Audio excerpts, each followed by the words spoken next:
네, 민주당 전당대회 돈봉투 의혹의 핵심 인물 강내구 전 수자원공사 상임감사에 대한 구속영장 기각이 됐습니다. 네. 앞으로의 수사에 어떤 영향을 미칠지 또 그리고 전세 사기범과 정치인 연루설 등 이 정치권 쟁점들 지금부터 짚어보겠습니다. 네, 최병목 시사평론가, 정미경 전 국민의힘 최고위원, 김형주 전 통합민주당 의원, 장현주 민주당 법률위원회 부위원장 함께합니다. 안녕하세요. 안녕하세요. 네, 반갑습니다. 안녕하세요. 네, 주제 바로 보겠습니다. 자, 먼저 이 강내구 전 상임감사 돈봉투 의혹의 핵심 피의자인데 구속영장 기각됐어요. 법원에서는 증거인멸을 단정하기 어렵다. 이 이유에는 몇 가지 이유가 있습니다. 이 이유에 대해서 우리 정비영 측에서 어떻게 생각하시는지, 이 전체적인 배경, 기각된 배경에 대해서는 어떤 느낌을 갖고 계신지 좀 설명을 좀 해주시죠, 먼저. 일단 느낌은 조금 너무 황당하다는 느낌이었어요. 저는 사실 100% 발부될 거라고 생각을 했거든요. 예. 그게 왜 그러냐면 예. 지금 이거는 그 민주주의 근간을 흔드는 거죠. 왜냐하면 표를 돈으로 매수해서 예. 사는 행위이니까요. 예. 근데 그 금액도 굉장히 큽니다. 왜냐하면 9,400만 원인데 그 대부분을 이 강내구 씨가 돈을 조달한 거죠. 그렇죠. 그러면 한 8천만 원 정도를 또 한 사람, 대전에 자기가 잘 알고 있는 네네. 한 업자로부터 지금 조달했다, 뭐 이런 얘기까지 나올 정도면 예. 사실 이것만 갖고도 100% 영장이 발부돼요. 왜 100%라고 말씀을 드리냐면 네. 과거의 사례를 보면 그렇거든요. 예를 들면 군수를 당선시키기 위해서 그 운동원들이 뭐 10만 원짜리, 20만 원짜리를 돌린다. 그러면 한 200~300만 원 나왔어도 그거 다 구속됐거든요. 네. 그러면 이게 지금 9,400만 원이에요. 그러면 거의 100% 이건 발부돼야 된다라고 생각하지 않겠습니까? 아하. 그런데 이 경우에 지금 판사의 영장 기각 사유를 보니까 예. 좀 이해가 안 되는 부분이 뭐냐면 그 증거인멸이 지금 되어 있다. 증거인멸 상황이 없다. 그다음에 앞으로 예상할 수도 없다. 예상하기도 어렵다. 그러니까 판사 스스로 이 사건에 대해서 증거인멸 할 수 있는 그런 상황 아예 차단해 버렸어요. 본인이. 예. 근데 제가 그런 판사는 제가 본 적이 없고요. 네네. 그래서 또 현 단계에서 피의자를 구속할 사유가 있다고 보기 어렵대요. 예. 현 단계에서. 예. 그러면 앞으로 단계에서 증거 인멸되면 그때 구속할 거냐? 이렇게 또 질문할 수가 있잖아요. 왜냐하면 구속이라는 건 향후에 앞으로의 증거 인멸을 할 우려가 있기 때문에 구속하는 거거든요.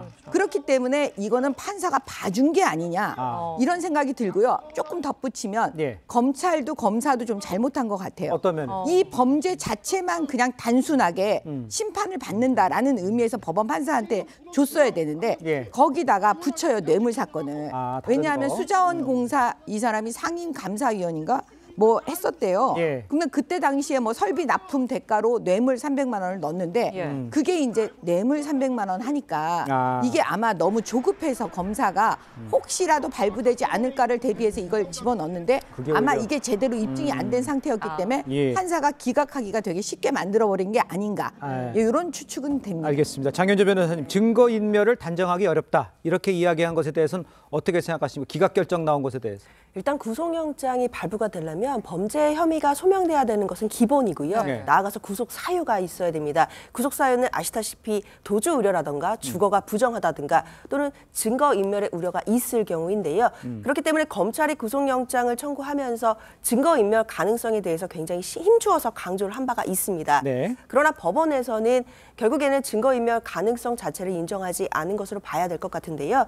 이 부분과 관련해서는 예. 아마 이정근 전 부총장의 그 수많은 녹취록들이 이미 검찰이 확보를 하고 있고 객관적으로 입증할 수 있는 증거들이 이미 있기 때문에 증거를 인멸할 우려가 없다라고 판단한 것 같습니다. 예. 더 나아가서는 관련자들과 연락을 했던 부분 자체도 단순히 뭐 증거를 인멸하기 위해서 회유하려고 하는 정황 자체를 지금 현재로는 단언하기 어렵다 이런 취지로 보이는데요. 네네. 일단 우리 형사소송법상 네. 불구속 수사가 원칙이고 예외적인 경우에 구속을 하는 것이기 때문에 예. 이번에도 나름대로는 원칙적인 판결을 내린 것 아닌가라는 생각은 듭니다. 알겠습니다. 네, 검찰은 송영길 전 민주당 대표를 겨냥해서 지금 숙사에 계속 속도를 내고 있었는데 이렇게 지금 기각이 되면은 좀 영향이 있을 것 같아요, 검찰도. 아니 제가 보기에는 사실은 이정근 전 부총장의 녹음 파일이 이미 뭐 어마어마하게 많이 있고요. 그러니까요. 저희가 일부 이제 뭐 종편에서 그걸 보도를 하고 있습니다만 네네. 안 나온 내용이 훨씬 더 많이 있죠. 그렇기 때문에 그래서 이번에 이 기각 사유에도 보면 네네. 이미 증거의 상당 부분이 수집돼 있고라는 표현이 있어요. 네네. 아마 그게 이정근 전 부총장의 그 녹음 파일을 거론하고 있는 것 같아요. 예. 네. 그거는 뭐 인멸할 수가 없는 거 아닙니까? 이미 그렇죠. 검찰이 확보하고 있는 거기 때문에. 그렇죠.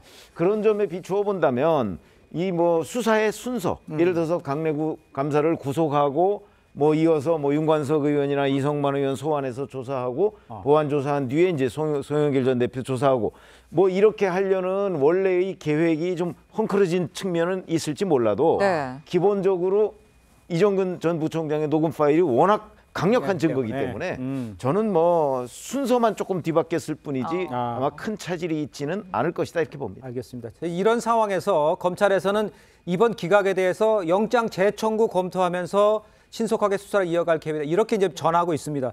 우리 김영전 의원께서 보시기에는 영장 재청구하면 이번에는 받아들일지 또 영장 재청구를 할지 이런 거에 대해서는 어떤 생각 갖고 계시죠? 사실은 이제 어쨌든 그 당혹스러운 결과를 받았다 검찰 검찰이. 입장에서 그렇게 봐야 될 것 같고요. 또 그런 의미에서 다른 한편으로는 민주당 측에서 문제 제기했었던 그 왜 이 시점에서 이걸 발표하느냐 하는 예. 것에서 뭐 정글한지 그런 것은 이미 수집돼 있었지만 갑작스럽게 이 문제가 사실은 뭐 언론사를 중심으로 하나하나 녹취가 이어져 가면서 예. 그 추가적인 조사를 못 쫓아간 거 아닌가 어떤 면에서는 그렇기 때문에 오히려 이렇게 혐의나 녹취가 나옴에도 불구하고 10명 또는 20명 이렇게 특정되지 못한 부분들이 상당히 판사 입장에서 있을 수 있기 때문에 예. 지금이라도 부족한 자기네들이 벌써 이미 공표돼 있고 녹취가 열려 있는 데 대한 못 쫓아간 수사를 해야 되는 시점에 와 있는 거 아닌가 예. 저는 그렇게 생각하고 그렇기 때문에 오히려 또 민주당 쪽에서는 준비 안 돼서 너무 이 시점에서 빨리 하다 보니까 부실한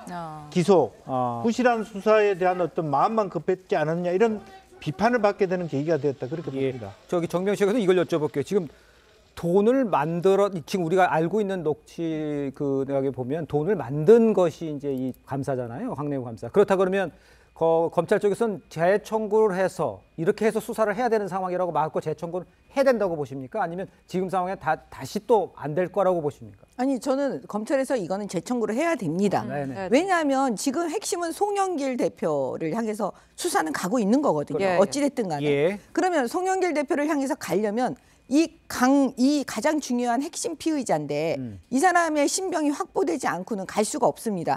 우리가 수사를 할 때요. 예. 그렇기 때문에 저는 영장 재청구는 반드시 할 수밖에 없고요. 네네. 그걸 안 하면 또 이상한 거예요.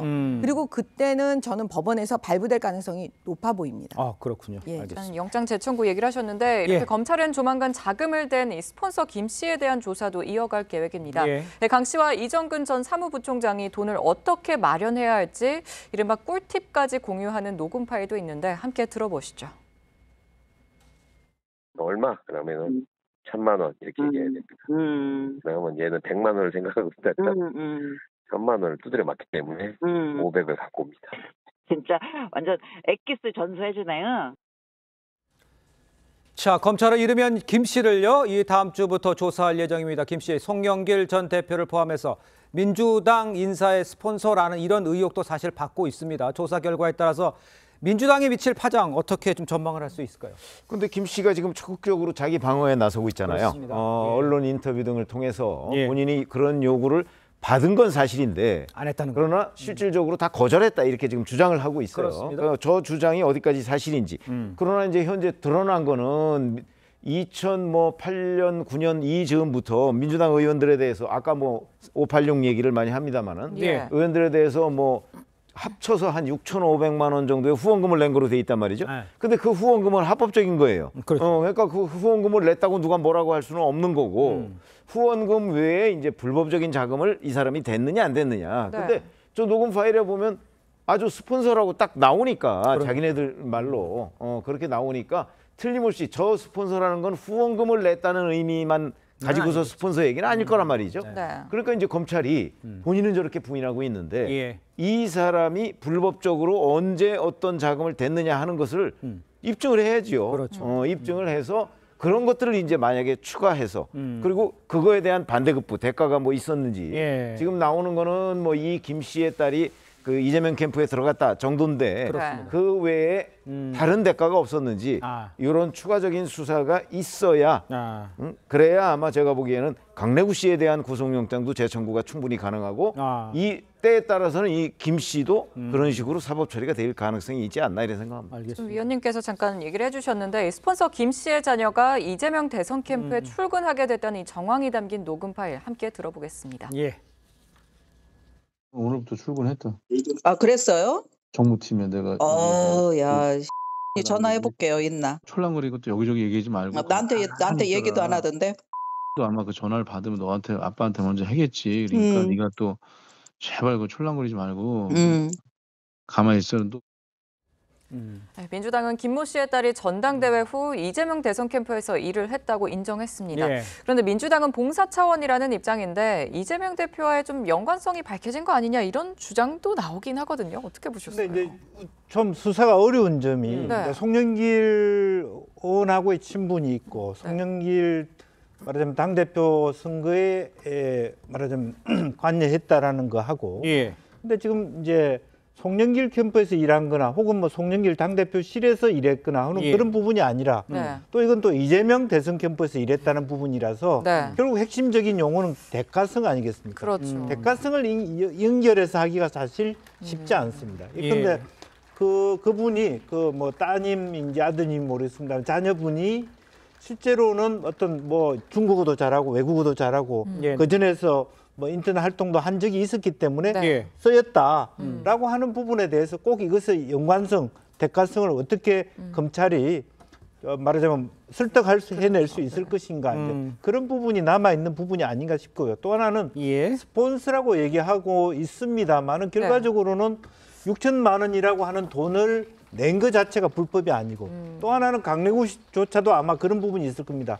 우리가 대선 캠프든 혹은 뭐 당대표 캠프든 돈을 모으는 것 자체는 불법이 아니거든요. 네네. 지금 핵심은 돈을 주어서 매표 행위를 하는 거잖아요. 사실 저도 옛날에 우리 뭐 시장 선거 때 당대표 선거 때 17반 돈 냈어요. 그것 자체는 불법이 아니란 말이죠. 그런 면에서의 실제로 많은 녹취록에서 불법적인 요소가 많이 드러나고 있습니다만은 입증해 내는 데의 문제점, 시간이 걸리는 부분이 있을 수 있다 그런 생각이 듭니다. 알겠습니다. 지금 이제 대가성, 연관성이 어떻게 있느냐, 송영길 전 대표와의 연관성 이런 것들이 지금 이제 뉴스에 초점이 되고 있는데 지금 그 당 지도부의 조기 귀국 요청에도 송영길 전 대표 오늘 밤에 11시에 이 프랑스에서 예고했던 기자회견을 강행할 것으로 전해졌습니다. 민주당 내에서 이렇게 내용이 조율이 됐는지 이것도 좀 궁금하고 그렇게 돼서 어떤 이야기가 나올지 민주당 내에서도 고민이 있을 것 같은데 지금 민주당 내에서 반응은 어떻습니까? 당연히 민주당 내에서도요. 오늘 이제 한국 시간으로 10시 정도에 있을 그 송영길 전 대표의 기자회견 그 입에 굉장히 많은 주목을 하고 있습니다. 당연히 이 부분과 관련해서 어떤 내용의 기자회견을 할지 내용이 조율되었다라는 얘기는 들어본 적도 없는 것 같고요. 그리고 사실 내용을 조율할 수가 있는 내용인지 저도 그것도 의문입니다. 그렇기 때문에 송영길 전 대표가 오늘 저녁에 무슨 이야기를 하는지를 듣고 나서 당도 그리고 당 지도부도 그에 맞춰서 입장을 정한다라는 방침인 것으로 알려져 있는데요. 그만큼 당에서는 사실 기자회견이 먼저가 아니라 빨리 조기 귀국을 해서 국민들께 모습을 드러내서 국민들께 말씀을 드리는 것 이게 맞는 것 아니냐라는 의견들이 많았던 것으로 알고 있습니다. 그러나 일단 송영길 전 대표가 그 기자회견에 대해서는 뜻을 굽히지 않는 상황이기 때문에요. 기자회견은 강행을 할 것 같고 기자회견 이후에는 귀국을 하는 방침으로 그렇게 정해진 것으로 알고 있습니다. 그렇군요. 이재명 대표는 송영길 전 대표에게 기자회견을 만류했다는 보도에 대해서 사실이 아니라는 입장을 밝혔습니다. 들어보시죠. 송영길 대표에게 인터뷰하지 말아달라고 이렇게 요청하신 일 있으십니까? 당이 기자회견 하지 말라고 요구한 것이 아니라 전에 말씀드린 것처럼 조기 귀국해서 입장을 밝히는 게 좋겠다라는 그런 입장을 전달했습니다. 자, 좀 전에 잠깐 언급을 해주셨습니다. 송 전 대표의 기자회견 내용이 당 지도부와 조율이 된 내용이 만약 아니라면 어떤 내용이 나올지 뭐 긴장하고 있을 수도 있겠습니다만 파장은 좀 바뀔 수 있을 것 같아요. 어떻게 보십니까? 그렇죠. 당연히 송영길 전 대표는 지금 그러니까 이재명 대표 쪽에서 이 문제가 불거진 뒤에 그 자기에 대한 방어 전선, 이른바 방탄이라고 하는 걸 쳐주지 않은 데 대해서 섭섭함이 있을 수도 있거든요. 그런데 그 섭섭함이 예를 들어서 과거에 워낙 뭐 이심송심이라는 단어가 있듯이 그렇죠. 그 이재명 대표와 송영길 그 전 대표 사이에 굉장히 끈끈한 여러 가지 관계가 있잖아요. 그렇습니다. 그 관계 중에 예를 들어서 어느 하나만이라도 만약에 송영길 전 대표가 그 불만을 얘기했을 때 그건 또 다른 파장이 생길 수가 있거든요. 그렇겠네요. 이재명 대표 쪽으로서는 그게 아마 굉장히 어찌 보면 불안하기도 할 것이고 아마 저는 그냥 관측입니다만은 예. 아마 상당한 정도로 그런 얘기를 송영길 전 대표 쪽에 전했을 가능성이 높다고 봐요. 지금 부인하고 있지만 전해서 사실은 조율되지 않은 갑자기 뭐가 이렇게 툭 튀어나오는 듯한 그런 거는 좀 하지 말고 주로 이 돈 봉투 사건에 대한 해명, 그다음에 귀국 여부 이런 쪽에 좀 집중해서 기자간담회를 해달라는 얘기를 전하지 않았을까 싶은데 그건 이제 뭐 지금 이재명 대표는 부인하고 있으니까 아마 이 여러 경로를 통해서 그렇게 했고 그 부분을 송영길 전 대표가 오늘 밤 11시 그 기자간담회에서 그 입장을 수용해서 말할 것인가? 그렇죠. 아니면 자기 입장, 기존 입장대로 말할 것인가? 그게 이제 굉장히 그게 주목이 포인트겠네요. 예. 논란 속에 지금 지지율 변화도 좀 감지가 되는데요. 예. 지난 18일에서 20일 한국갤럽이 조사한 결과에 따르면 이 전당대회 돈봉투 의혹이 불거진 이 민주당 지지율이 일주일 새 36%에서 32%로 4%포인트 떨어졌습니다. 예. 당내 여론이 좀 약화되다 보니까 민주당 전체에 대한 지금 전수조사 필요한 거 아니냐 이런 의견들이 일단 나오는데 일단 좀 국민의힘에서 보기엔 좀 어떻게 보시나요? 국민의힘에서는 제가 볼 때는 사실은 이렇게 민주당의 그 돈봉투 이런 사건이 터지면 지지율이 엄청나게 여기는 올라가야 되거든요. 국민의힘은. 반대로. 그리고 반대로 민주당이 떨어지니까요. 근데 지금 보면은 동등하게 비슷하게 또이또이가 지금 나온 상황이에요. 그러면 이렇게 보면 양쪽 지금 이 거대 야당과 그다음에 이 집권 여당의 상황이 총체적 난국이 아니냐 이렇게 지금 진단되어지는 거거든요. 근데 지금 보니까 이 갤럽 조사에 여기 나와 있는 거 보니까 무당층이 31%로 보여집니다. 그렇기 때문에 제가 이런 정도 되면은 모든 정치권의 우리 국민들께서 거의 심판하고 있다. 지금 현재로서는 그렇게 판단이 되기 때문에 앞으로 혁신과 개혁의 그 방법을 강구해야 되겠죠. 자, 돈봉투 의혹에 관련됐기 때문에 또 영향이 있었습니다만 뭐 이재명 리스크도 있고 지지율 하락인데 방금 국힘도 마찬가지다라는 지적을 해줬습니다. 전체적으로 지금 돌아가는 정치판이 지금 불신을 받고 있다 이렇게 봐야 된다고 보십니까? 안쪽에서 보실 때도? 그렇겠죠. 기본적으로 기존 정치권에 대한 냉담한 반응 그리고 이제 뭐 국민들께서는 이제 뭐 대통령에 대한 수행도 잘하는 게 외교다 혹은 못하는 데 외교다 하지만 더 근본적으로 보면 여당이 가지고 있는 한계는 뭐 정강훈 목사 그런 것보다는 경제 부분이 상당히 어렵게 가고 있다는 것이 아마 문제가 될 것 같고 야당은 지금 돈봉투 문제가 터져 있고 앞으로 어떻게 될지 모르겠습니다만은 이제 임대 전세 사기 이 부분이 민주당과 연관됐을 때 그게 중점적으로 다음 주까지 아마 여론조사에 영향을 끼치게 되지 않을까 저는 뭐 지금 개인적으로 보면 더 많이 민주당이 더 고전을 할지 예상되는 그런 대목이다 보여집니다. 알겠습니다. 자, 이런 건데 이제 돈봉투 의혹은 한동훈 장관과 이 민주당의 공방도 지금 낳고 있습니다. 민주당에서는 돈봉투 금액이 10대 정도였다는 의견 지금 나오고 있고요. 한동훈 장관은 황당하다는 입장입니다. 직접 들어보도록 하겠습니다. 대개 실무자들의 뭐 차비, 뭐 진짜 소위 말하는 기름값, 뭐 식대 이런 정도 수준이거든요, 사실은요. 50만 원은 사실 이게 뭐 이 한 달 밥값도 안 되는 돈이긴 하거든요. 뭐 이런 관행은 없어져야 되지만 선거 앞두고 수백만 원씩 돈 뿌린 것이 별로 중요하지 않은 범죄다라는 식으로 말하는 것은 틀린 말이고 한마디로 말 같지도 않은 소리다라고 생각합니다.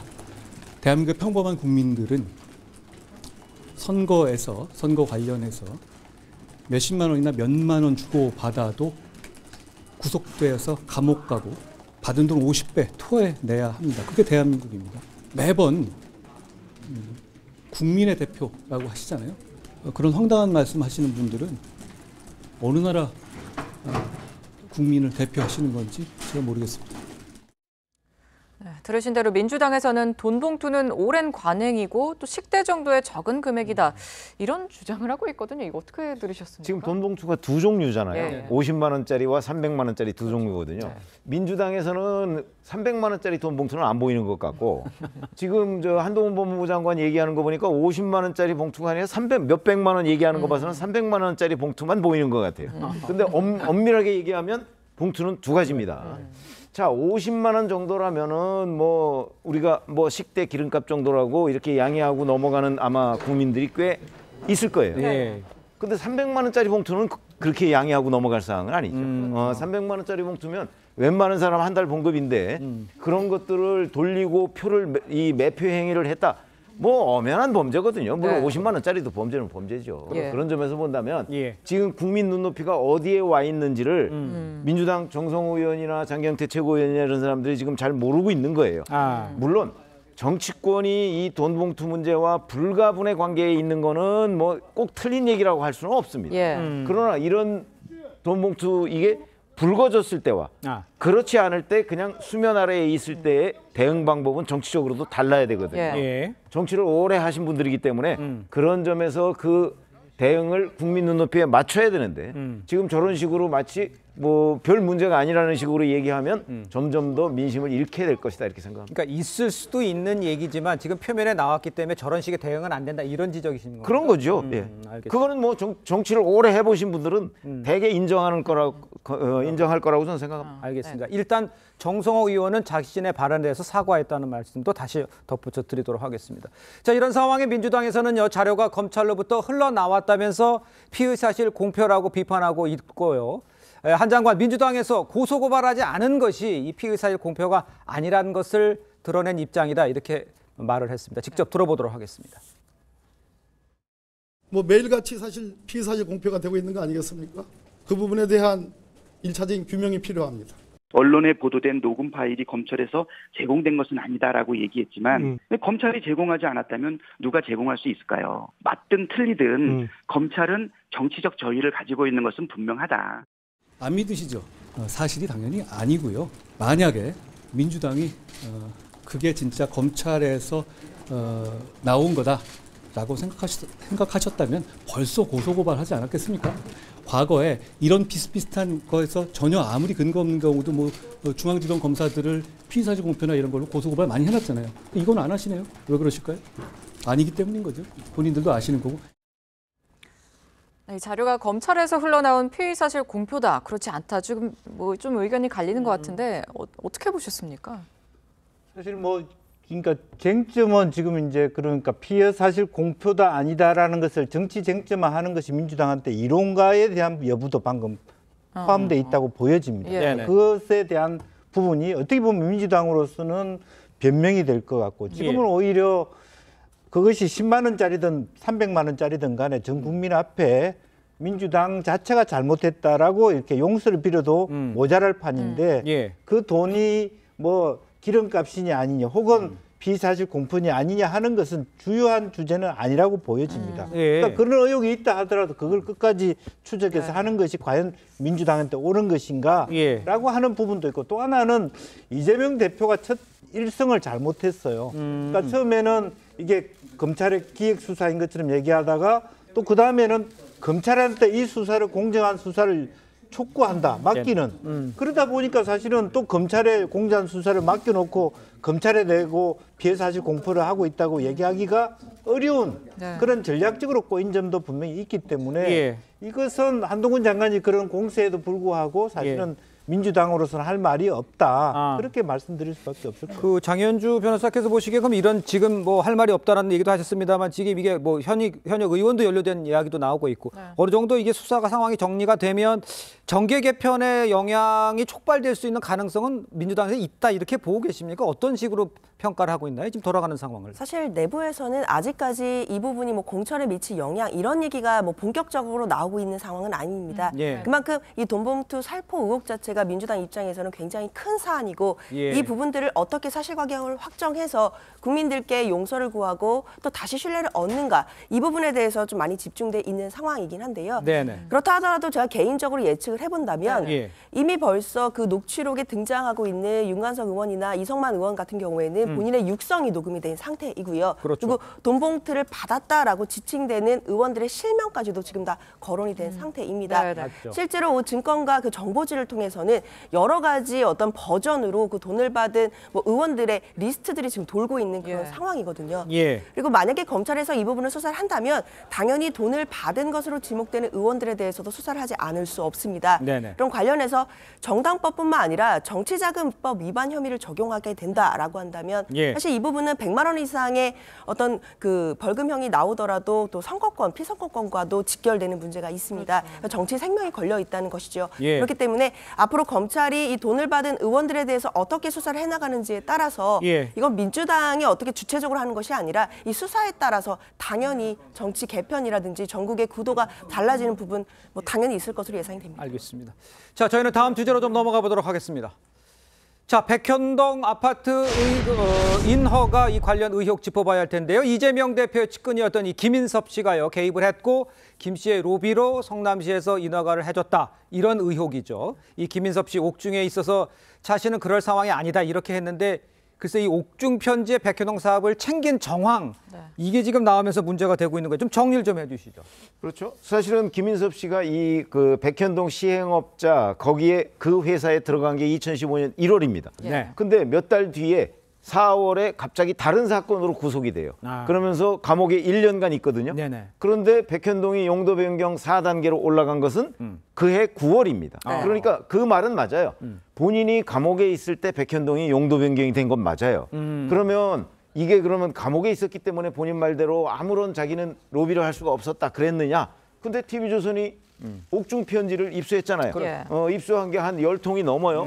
거기에 보면 옥중에서 편지를 계속해서 써서 뭐 환경 영향 평가가 어떻고 뭐 지구 단위 계획이 아직 안 들어갔는데 뭐가 어떻고 백현동을 계속 챙긴 흔적이 있어요. 아하. 그렇죠? 그렇다는 얘기는 이 편지를 그러면 누가 성남시 쪽에 갖다 줬을까요? 거기에 이제 등장하는 인물이 이 김인섭 씨의 최측근인 김모 씨가 또 있어요. 그러니까요. 이 김모 씨가 어떤 진술을 하냐에 따라서 그리고 그 진술이 없다고 쳐도 옥중 편지만으로 충분히 자, 이 옥중 로비를 지금 김인섭 씨가 진행하고 있었구나 하는 거를 지금 우리가 알 수 있는 대목이고요. 그다음에 옥중에 있을 때 정진상 씨가 2차례 면회를 해요. 정진상 씨는 당시에 공무원 아닙니까?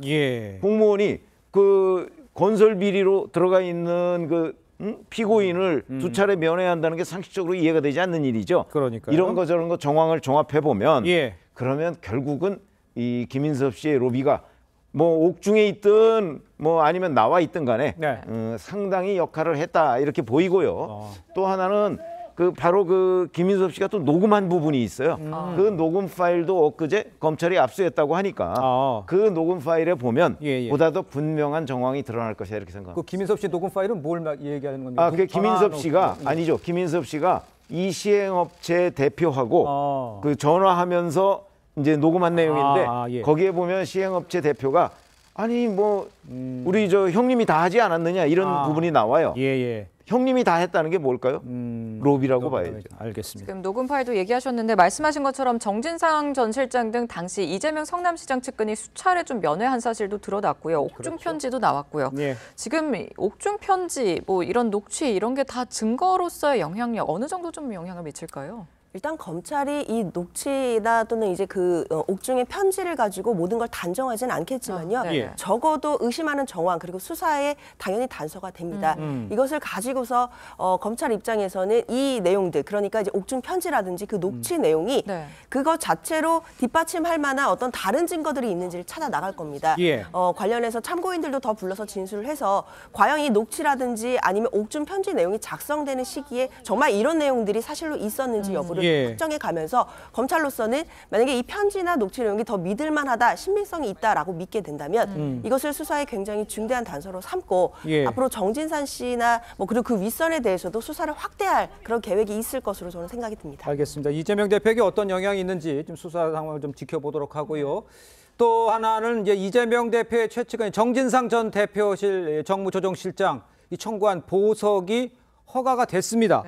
자, 이 배경은 뭔지 또 어떤 내용이 있는지를 좀 정명철 교수님 설명해 주시죠. 보통 그 재판을 할 때요. 네. 1심 그 이제 재판에 구속된 사람은 6개월 안에 선고를 해야 돼요. 그러니까. 예, 그러면 지금 정진상 실장이 조만간 어떻게 보면 구속 만기가 도래하는 거거든요. 네. 제가 알기로는 6월 초쯤 되는 걸로 알고 있는데 예. 그러면 보석 청구는 이미 보석 신청은 들어와 있고 그러면 법원 판사는 고민을 합니다. 보석을 지금 해줘서 불구속 상태로 재판을 하게 될 건지 아니면 그 6개월 안에 빨리 선고를 해야 할 것인지 아니면 검찰에서 추가로 영장 청구가 돼서 다시 발부를 하면 괜찮은데 그럴 여지가 있는지 없는지 이런 걸 종합적으로 다 판단을 하는데 제가 봤을 때 이번 법원 판사들은 그걸 이제 결정을 한 것 같습니다. 보석을 하는 걸로. 왜냐하면 선고가 길어질 거라고 아마 생각을 했던 것 같아요. 그럴 경우에 이제 보석을 해주면서 까다로운 조건을 막 붙여요. 제가 눈여겨본 게 뭐였냐면 보통 성범죄에서 위치 추적기를 다는데 이 경우에 위치 추적기를 부착하라고 조건을 걸었더라고요. 그러니까 그럴 정도로 아마 예민하게 신경을 쓰고 보석을 해준 게 아닌가. 그러니까 재판부로서의 그 곤혹스러운 면이 좀 보이는 것 같습니다. 그렇군요. 또 재판부는 이 대표의 또 다른 측근이죠. 김용 전 민주연구원 부원장의 또 보석도 심리 중인데 이거는 어떻게 될까요? 김용 전 부원장은 오히려 더 빨라요. 5월. 5월에 이제 그 구속 기간이 만료가 되거든요. 그러면 이제 지금 검찰에서 만약에 정진상 전 실장처럼 만약에 그 구속영장 청구를 다시 안 한다면 5월 달에 만기로 나오죠. 근데 그 부분에 관해서 검찰의 움직임이 현재 아직까지 그 드러난 건 없어요.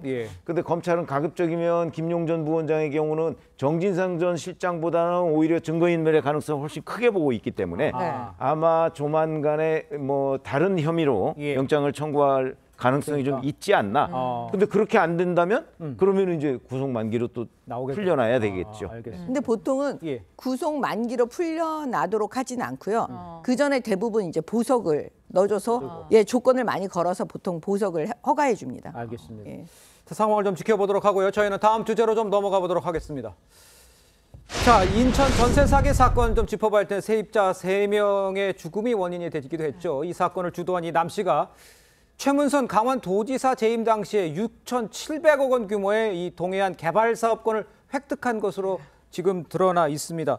자, 이 사건에 대해서 우리 김영주 최고께서는 어떻게 보고 있는지 어떤 내용인지를 좀 정리를 좀 해보시죠. 아무래도 이제 전세 그 임대 돈을 가지고 지속적으로 조그마한 연립주택을 만들었던 회사들이 갑자기 집단적인 사기 행각을 벌린 거죠. 그러다 보니까 실제적으로 말하자면 다시 전세금을 빼줘야 되는데 그걸 빼지 못하다 보니까 결과적으로 그 주변 사람들의 증언에 의하면 강원도에서 말하자면 6천억대의 땅을 사서 6천억대의 사업 자금을 구해서 돈을 돌려보겠다. 이것이 이 사업이 이제 강원도까지 간 전모인 것 같고요.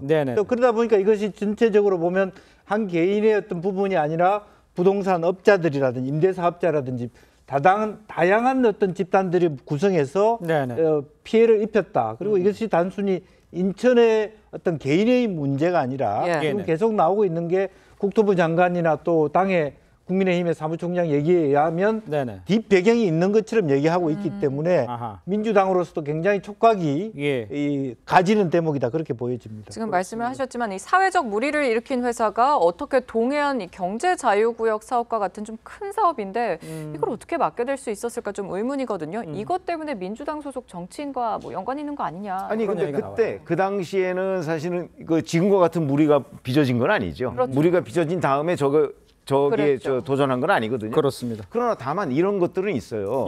왜냐하면 이게 이제 송영길 대표가 인천시장을 하고 있을 때 전 대표가 그때 거기서 뭐 투자 유치나 뭐 이런 거를 담당했던 사람들이 거의 그대로 지금 이 동해 저게 망상인데 망상 1지구 1지구에 있는 경제자유구역 개발 사업 여기에 가서도 또 똑같이 그걸 좌지우지하고 있었단 말이에요. 이 사람들은 강원도에 아무런 연고가 없어요.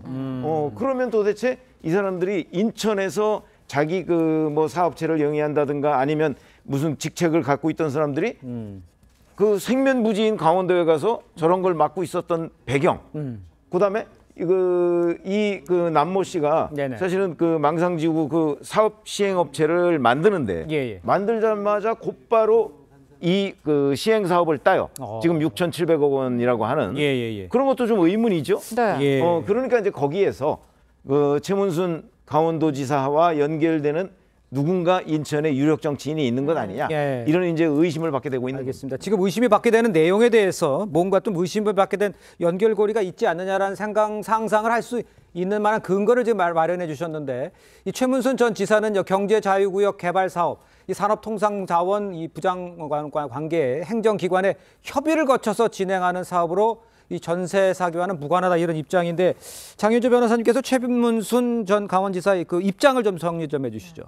일단 그 최문순 지사 입장에서는요. 일단 인천에서 발생한 전세 사기 그 범죄와 동해안 그 개발 사업과 전혀 무관한 사건이라는 점을 확실히 해야겠다라는 입장입니다. 왜냐하면 경제자유구역 개발 사업 자체가 산자부라든지 관계기관의 장애 협의를 거쳐서 또 그리고 관련 위원회의 심의 의결을 거쳐서 계획이 확정되는 것이고 그리고 그 관련된 경제자유구역을 지정하는 것이기 때문에 뭐 한마디로 강원도가 혼자서 독자적으로 할 수 없었다라는 취지입니다. 특히나 지금 그 인천 전세 사기에 연루된 것으로 알려진 그 권추광 남 씨라는 분, 그 사람이 지금 세운 법인이 그 망산지구 내에서 사업권을 따게 되는데요.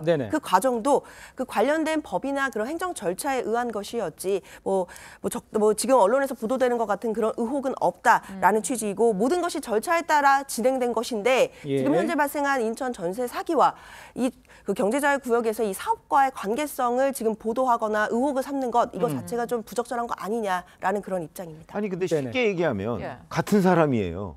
그렇잖아요. 아니 인천에서 전세 사기를 벌인 사람과 저기에서 동해안에서 저 사업을 벌인 사람이 같은 사람이에요. 그렇죠. 그러니까 아니 저는 물론 최문순 전 지사 말이 일단 현재까지는 맞아요. 왜냐하면 전세 사기와 이거는 관련이 없죠. 그렇죠. 근데 문제는 같은 사람이라니까 이 사람이. 그러니까 혹시 이 돈이 여기에 쓰인 것 아니냐. 우리가 이런 걸. 근데 그 쓰이는 과정에서 인천에 누군가가 소개해 준 것 아니냐. 최문순 전 지사한테. 근데 그 최문순 전 지사 입장에서는 자기는 전세 사기는 잘 모르고 이 사람이 여기 와서 사업을 한다고 하니까 그 사람하고 얘기해서 허가를 내줬습니다. 충분히 그렇게 얘기할 수 있는 거예요. 그런데 사람이 같다. 그런 점에서 의혹을 풀어야 된다는 겁니다. 정명채 의견 그렇게 여쭤볼게요. 이렇게 사람이 같다는 뜻은 전세 사기를 한 사람들이 이 전체가 그리 가서 사업을 했다 이걸 지적하시는 것 같은데 근데 갈 수 있는 것도 또 자금 조달 방법도 뭐 임대 수입 가지고 하겠다라는 식으로 해서 돈을 받아내게 되는 이런 전체적으로 봤을 때는 의심을 여지를 살 수 있을 만한 여지는 있는 거 아닌가요? 제가 볼 땐 당연히 의심을 하죠. 왜냐하면 지금 사람이 같다고 얘기하셨는데 그게 왜 그러냐면은 이 자금 수금 계획 있잖아요. 사업권을 딸 때 당신은 이 자금에 대해서 어떻게 조달할 것이냐 이거 쓰게 되어 있었나 봐요. 그 쓸 때 그 뭐냐면 이 보증금이요. 지금 사기친 이 보증 금액 있잖아요. 이 금액을 여기에 넣은 거예요. 그러면 당연히 이거는 그 배후에 누가 있지 않으면 이런 일들을 어떻게 할 수가 있겠나. 저는 수사는 당연히 이거를 들어갈 수밖에 없고요. 유력한 정치인이 누군지, 인천에 누군지, 그다음에 이 최문순 지사는 과연 어떤 정도로 영향력을 행사했는지 이런 게 저는 다 드러날 거라고 보여집니다. 알겠습니다. 일단 사람이 같다라는 지적은 어떻게 들으셨어요? 사실 이제 그런 부분이 있죠. 그러니까 이 건설회사의 규모를 확대 부풀려서 썼다든지 실제로 물론 이제 뭐 임대 사업의 어떤 내용들을 가지고 여기 돈을 넣어서 하겠다든지 혹은 명문 학교를 유치하겠다든지 사실은 어떻게 보면 고도의 그런 어떤 사기성이 있는 집단들이 하는 부분들을 갖고 있기 때문에 우리가 비판할 수 있는 것은 조금 더 면밀하게 이 회사에 대해서 알아봤다라면 조금 이런 피해까지 막을 수 있지 않았겠냐. 물론 본질적으로 전혀 다른 문제고 또 조건적으로 보면 집값이 계속 높았었다면 아무 문제가 안 될 수도 있는 지점도 있어요. 근데 어쨌든 우연의 일치든 간에 이 부분은 부실의 여지를 남겼다라고 하는 것은 분명한 거 사실. 일단 원희룡 국토교통부 장관은 이 남 씨의 투자 사업 과정에 고위 정치인들이 좀 배후설이 있다면서 수사를 하고 있는 것으로 알고 있다는 말을 했습니다. 관련 발언 들어보시죠. 야권의 유력 정치인이 연루되어 있다는 제보가 있다 이런 말씀하셨는데 이 얘기를 하신 겁니까 결과적으로? 예, 지금 벌써 언론에서 그 상당 부분 이제 보도가 되고 있고요. 뭐 그거는 당연히 다 맞는 얘기들이고 어떤 비리와 범죄들이 어디까지 연결되어 있는지에 대해서는 좀 더 깊은 내막이 있을 수 있다고 저희는 의심을 하고 있습니다. 경찰에서는 안 그래도 수사를 하고 있는데 더 열심히 하겠다고 했으니까 아마 수사가 깊이 있게 진행이 될 것으로 기대합니다. 자, 여기와 관련해서 장현재 변호사님, 정부의 대응을 지적하는 분이 있고 과거 정부의 그 부동산 정책에 관한 뭐 임대차 3법도 있습니다만 그와 관련돼서 문제가 있다고 전체적으로 어떻게 평가를 하고 계십니까? 저는 항상 이런 일이 있을 때는 피해자 입장에서 생각해 보면 될 것 같습니다. 지금 전세 사기에 피해를 입으시고 답답해하시고 좌절을 느끼시는 그 피해자분들께서는 지금 이것이 전 정부 탓이니 현 정부 탓이니 이렇게 정권을 서로 간에 탓을 하는 이 정치권의 모습을 보면서 더 좌절하실 것 같습니다. 그것보다는 피해자들을 어떻게 구제할 수 있을지 한 푼이라도 어떻게 하면 더 보전해 드릴 수 있을지 이런 것에 대해서 정치권에서 이야기가 나와야 되는 게 아닌가라는 지적을 하고 싶습니다. 피해자에 대한 대책도 뭐 당연히 지금 준비를 하고 있죠. 그렇지만 지금 전세 사기와 관련해서 또 지금 뭐 사업이 연결된 부분에 대해서도 좀 찾아내야 되는 건 맞는 거 아닙니까? 지금 핵심이 뭐냐면요. 사실은 전세 사기는 늘 일어날 수 있는 범죄 중에 하나예요. 근데 그럴 때마다 정부가 다 해주느냐 이런 문제가 있는데 이거는 그런 일반론하고는 전 다르다고 보는 게 왜 그러냐면 문재인 정권의 부동산 정책은 실패했습니다. 그리고 그 부동산 정책의 하나 중에 뭐 임대차 3법도 있고 그렇잖아요. 오늘날 이런 남 씨가 이런 말도 안 되는 범죄를 저지르게 한 거는 문재인 정권이 단초 원인을 제공한 게 맞아요. 그러면 이건 정부가 어느 일정 부분 책임을 져야 되는 거고 국회도 책임을 져야 되는 거예요. 그 사람들이 지금 누구 탓을 할 상황이 아니에요. 그러면 지금의 정부, 지금 윤석열 정부는 이거를 이제 해결해야 되는 사람들이에요. 그러면 해결할 때는 어떻게 되냐면 저는 적극적으로 할 필요가 있다라고 보는 겁니다. 왜냐하면 어떤 경우에는 사안별로 경매를 하게 해주고 어떤 경우에는 경매를 좀 멈추게 해주고 이런 식으로 충분히 정부가 뒤에서 도와줄 수 있는 부분이니까 이거는 보통의 사기 범죄하고는 다르게 좀 여지가 있습니다. 알겠습니다. 자, 좀 잘 철저히 준비해서 대응을 마련해야 될 것 같고요. 정치권 소식은 여기서 마치도록 하겠습니다. 네 분과 인사 나누겠습니다. 고맙습니다. 감사합니다. 감사합니다. 감사합니다.